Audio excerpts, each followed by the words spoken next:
Well, if there was ever a business ripe for digital disruption, it's the makers of book diaries. Over the last decade, that's been the challenge for global stationer Collins Debden.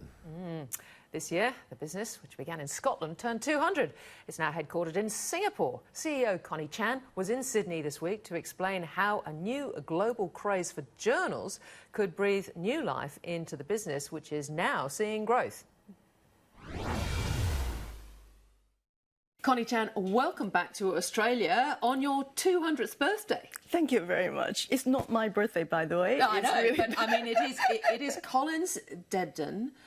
200 years ago, started in Scotland, and really all around the diary, isn't it? When it was started. Well, when we started, it was actually a small print shop. We started off printing Bibles. But then very soon they start going into diaries and stationery, so that actually comes very much together. Yeah, this must be a very busy time of year for the business. Yes, absolutely. This is the peak buying season for the consumer to really look for what do they want for the diaries, thinking about the start of the next year.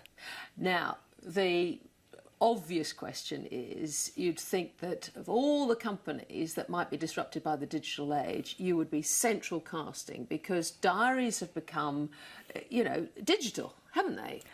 Some of it, yes, some of it, no. So digitization, as you say, obviously is a major disruptive force, but we believe that both the digital and the analog, so in our case, diary, can coexist. Digitalization really gives a ton of convenience and speed, but then we really seeing a clear movement that everything just becomes too much. Everything's so easy that nothing is precious, and we feel lost.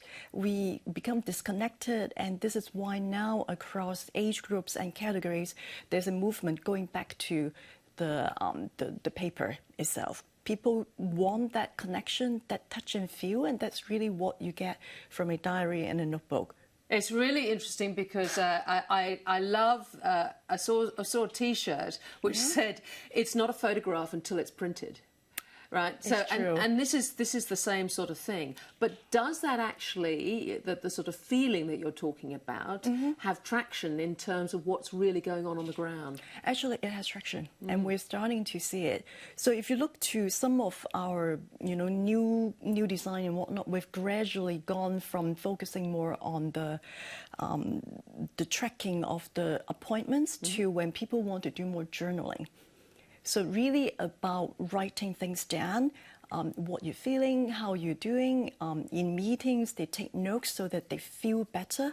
They can memorize it better. And how does this hit different age group and different demographics? Because you're in lots of global markets, including Australia. Yes. It's actually, the most interesting part is across different age groups, which is very, very interesting, exciting to us. You would think that when people want to write and use a notebook, maybe it's more towards the older generation. That's totally not true. One of the biggest growth group in that category is the millennials. You may have heard about bullet journaling, so it's becoming more and more popular. Parents want the children to get away from the screen, and one of the best way to do it is to give them a book so that they can write, they can scribble. So it really transcends different generations. Yeah, you came to Collins Debden in Singapore, having both been in strategy, both for GE and British American Tobacco, so big global companies. Yes. What are you trying to do now at Collins Debden? Really to help the company to transition in this really disruptive time by looking at where the opportunities are and then work with the team to take us go there. It's not an easy journey. It's taken us a few years to actually get to where we are. You're trying to shrink to greatness, really, aren't you? Because, I mean, you were in a loss last year, and you've actually moved from the main Singapore Stock Exchange board to Catalyst, which is the secondary board. Why have you done that? It actually really fits the profile of the company better these days, instead of from, 10, 20 years ago, yes, the business was much bigger. And we have, over the years, actually shrunk quite a bit, as you mentioned. So now it's really time for us to take a step back, understand and think again, who do we want to be for the next 200 years, and how do we get there? So the last few years really about, first settling with, the exchange where we should be, so we have get that done.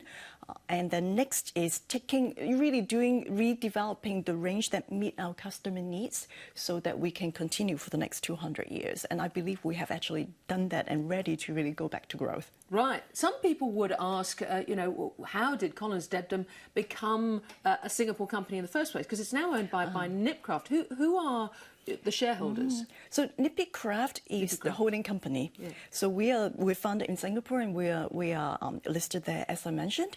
Collins, the brand, was founded in 1819 by William Collins in Scotland, Glasgow, as you mentioned. Yeah. He's actually very much an entrepreneur and he expanded the business very rapidly. In fact, by the late 1800s, we are already in Australia. So that's one of the reasons why the brand is so well known there. So Nippy Craft itself was founded in 1977, and in 1995, the stationery business of two companies merged, and this is where we are. And your shareholders now are the original shareholders of Nippy Craft?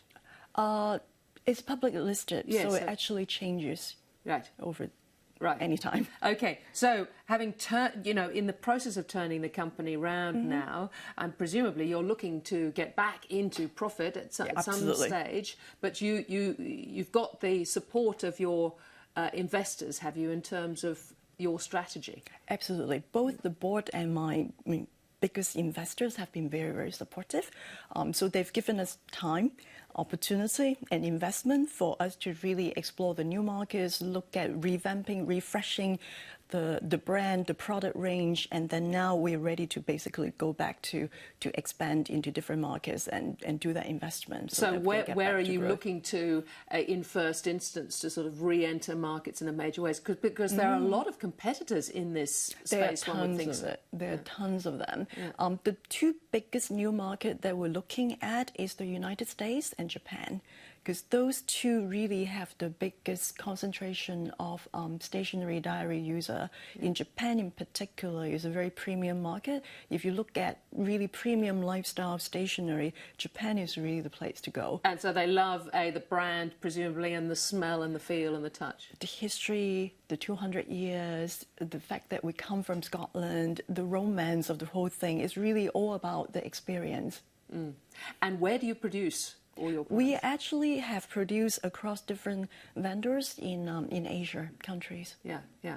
So you're looking to, as I say, to turn this around. At what point will you turn around and start growing again, do you think?